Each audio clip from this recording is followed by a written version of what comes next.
life is full of serendipity and coincidences and awesomeness and trippiness and sad and pain and anger and the range that is human emotions. Oh, of course, Remy. Yeah. Yeah, what you seek is seeking you. You know, you have to ask the right questions if you really want the right answers. And until you question everything and question yourself again and rinse and repeat, you'll never have the right answers. I mean, you ask questions and you get answers. I asked a lot of questions and I keep coming back to love. And I've asked a lot of questions. I've asked more than most. And I've taken the time. I've taken the time to battle demons. I've taken the time to battle myself, my ego. I've taken the time to identify it and see it. I've taken the time to observe everything that's dark and light within myself.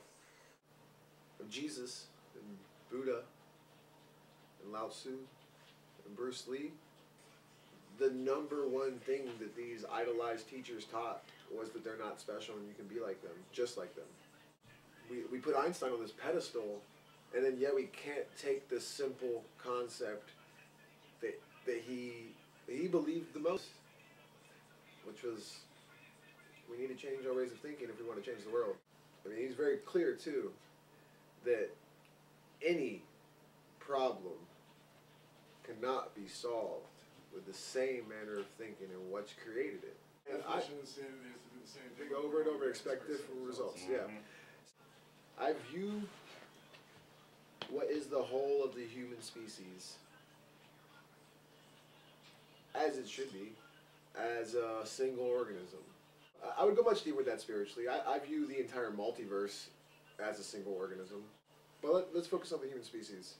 I think humans fail to realize in their routine and their being caught up in the ego and self-righteousness and all the preaching, and I mean, we're not as conscious as we think we are. We all give ourselves a lot more credit. The average human tells 7 lies in the first minute of meeting somebody. Nothing feels better than honesty. Yeah. Once you can be honest and happy with yourself, nobody can take anything from you. It's the beauty of like Zen and enlightenment and choosing the path of righteousness, the light side. The great Alan Watts said, once you come to the realization that you are God, you won't get too strung up about it. You laugh yourself silly, and I certainly did when I came to the realization. This was a place for me to experience because it was nothing else but a figment of my imagination. But one of my first acid trips ever, I was taking a walk home, and a walk that normally took me about 30 minutes took me about 7 hours. I was in a completely different universe. I was walking with stars. We were talking on some nonverbal level. I watched the earth form from rock to molten lava. I watched it all unfold. This extravagant, long, amazing just journey through space and time and seeing events unfold in different people's lives and different out-of-body perspectives. Pretty much anything one could think of with a psychedelic experience or a spiritual journey, with or without any substance to aid it. I was always pulled towards Native American culture. I later found out that I am a mutt. I'm 25% Cherokee, some Asian, Hispanic. We're a really big tribe. A lot of people are 32nd and 64th. Yeah. If you feel pulled towards it, it's special to you, and that you also, it's in your DNA, like whatever stuff resonates with you for a reason. I started looking into Cherokee culture specifically. I found the story of this young Cherokee man's spirit walk. And he was walking with stars, and he saw the universe unfold. He was out of his body, he saw himself, lost in time and space. It was verbatim, almost, my experience. I believe I probably see the world differently than other people. I don't know how anybody sees the world. But you see it like that, you start seeing things differently. And that's all it is. You're still here in this linear timeline that is your life, that you go to sleep and wake up as, and you have these linear memories. You are this person, you were born into this, and you just keep it simple. You take some deep breaths and you look around you. What else are we supposed to do here? Especially now with the history of all this corruption and murdering and war, and just as for individuals and the collective. You look at vibrations and frequencies, and Tesla and Einstein would say the same thing.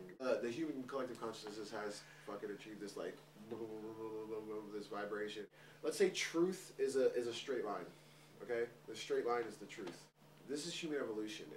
It's a vibrating frequency, and like as the frequency gets like faster, as you raise the vibration, it intersects the truth more often, and then eventually it's just one with the truth.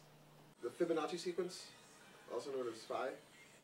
You're familiar with Da Vinci's design of man. If you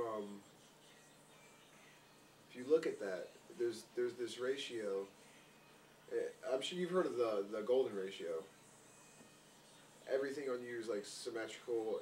If you take it in any like way, your arm is the same size as your foot, and like the way that your ears are, everything, it all falls under this specific mathematical equation, this sequence. The same applies to the formation of galaxies. What you see, that's the Fibonacci sequence, the spiral. You can see it in flowers, the way the flower blooms. You can see it, it's in everything. It's in everything. Why would macro reflect micro in such a way? Why do, you are made up of atoms and electrons spinning around a nucleus really fast. I should be able to put my hand through you. You're 99% empty space. The only reason I can't is because shit's moving so fast. Everything ties together in every way, just the very way we started this. The multiverse is one organism. The beauty you see outside of yourself is a reflection of the beauty that is within you. And the ugly you see outside of yourself is a reflection of the ugly that is within you. If you can't find enough good in the world to have joy and to just go with the flow and put your trust off in the universe and just be yourself and just see what happens, then you're not looking at everything. You're not looking at everything inside yourself, and you're not looking at everything outside yourself. My simple, true answer is what's going to change the world is people identifying the ego. People dropping the fear to identify what's dark within inside themselves, to be able to choose light. They might not feel any fear to go do things and face dangers outside, but how many of those people have spent a week alone in their own minds? And a lot of people are afraid of that. People are terrified of silence. What it would be like trying to meditate during a protest or a demonstration, it just is an interesting idea. I can meditate on a beach all day. Well, can I meditate during a riot or a demonstration and actually achieve the same results? And yeah, and more so. The beautiful thing about the second coming and what is love is that it accepts all. You don't have to be down with it. It accepts all. And the collective that is the human species is an evolving or aging, maturing entity. I think we're growing up as a species and we're ready to be responsible. I think what we need to do is focus on exploring this beautiful universe that we've been born into mysteriously. First, we should probably get everybody clean water, and then we should probably feed everybody. We should probably make sure everybody has a house, because like everybody knows, those resources are there. And I don't understand how if you're born into a world that you didn't ask to be born into, you don't understand how you came into it, and you don't know where you're going. You didn't ask to be here. Shouldn't everybody get a fair part? If there's 7 billion people, shouldn't that be everybody gets 1/7 billion of what there is? Practice love. And that can mean a lot of fucking shit. Whatever the fuck that means to you, do it. Do what's right, don't do what's wrong. Stand up for what you believe in. You have a voice for a reason. Why not use it? We all know if we keep doing what we're doing, we've already won. We just have to keep doing it. And I swear on everything that is, every fiber of my being, on every truth that I've ever told, I am willing to die for this idea. I am this idea now. I firmly believe that now, if everything that I've put into this, if my voice is silenced, that will spring up 2 more voices. It will. If my 2 feet are taken off this ground, 4 more feet will be on this ground. A lot more than that at this point. A lot more than that at this point. There's no turning back.